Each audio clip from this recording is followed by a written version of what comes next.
இன்றைய தலைப்புச் செய்திகள். புதுச்சேரியில் அதிரடி காட்டும் விஜய்.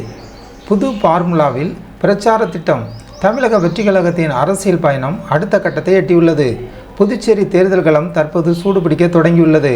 அக்கட்சியின் தலைவர் விஜய் அவர்கள் முதல் முறையாக தேர்தல் பிரச்சாரத்தில் ஈடுபட உள்ள நிலையில் அதற்கான அனுமதி மற்றும் கட்டுப்பாடுகள் குறித்த கூடுதல் தகவல்களை இப்பொழுது விரிவாக பார்க்கலாம். பிரச்சார தேதி மற்றும் இடங்கள். புதுச்சேரி மக்களவைத் தேர்தல் வரும் ஏப்ரல் மாதம் 19ஆம் தேதி நடைபெற உள்ள நிலையில் அனைத்து அரசியல் கட்சிகளும் தீவிர பிரச்சாரத்தில் ஈடுபட்டு வருகின்றன. இந்நிலையில் தமிழக வெற்றி கழகத்தின் தலைவர் விஜய் அவர்கள் வரும் ஏப்ரல் 4ஆம் தேதி புதுச்சேரியில் தனது சூறாவளி பிரச்சாரத்தை தொடங்குகிறார். இதற்காக புதுச்சேரி காவல்துறையிடம் தேவக சார்பில் அனுமதி கோரப்பட்டிருந்தது.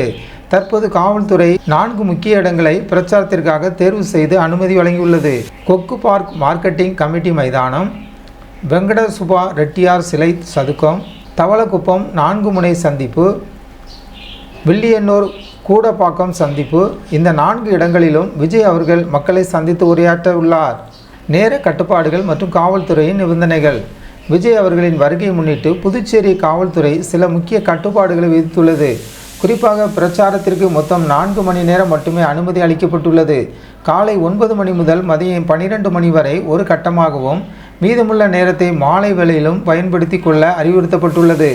ஆனால் தேவக தரப்பில் கூடுதல் கோரிக்கை ஒன்று வைக்கப்பட்டுள்ளது. அதாவது அனுமதிக்கப்பட்ட 4 மணி நேரத்துடன் கூடுதலாக 2 மணி நேரம் சேர்த்து மொத்தம் 6 மணி நேரம் பிரச்சாரம் செய்ய அனுமதி வேண்டும் என்று அக்கட்சியின் தேர்தல் பொறுப்பாளர்கள் காவல்துறை அதிகாரிகளிடம் பேச்சுவார்த்தை நடத்தி வருகின்றனர்.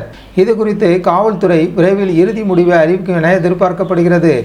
அரசியல் களம் மற்றும் எதிர்பார்ப்பு.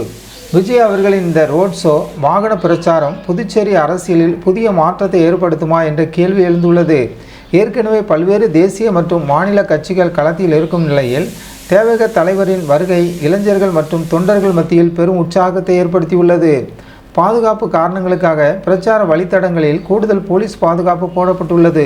குறிப்பாக 4 முனை சந்திப்புகள் மற்றும் முக்கிய பொது இடங்களில் மக்கள் கூடுவதை தவிர்க்கவும் போக்குவரத்து நெரிசலை குறைக்கவும் விரிவான ஏற்பாடுகள் செய்யப்பட்டு வருகின்றன.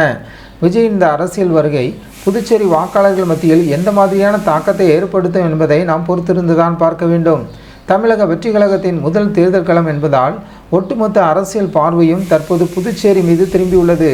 இது குறித்து கூடுதல் தகவல்களை மற்றும் நேரலையை தெரிந்து கொள்ள, இது குறித்து கூடுதல் அரசியல் செய்திகளை தெரிந்து கொள்ள நமது ஜனநாயகம் டிவி சேனலை சப்ஸ்கிரைப் செய்யுங்கள்.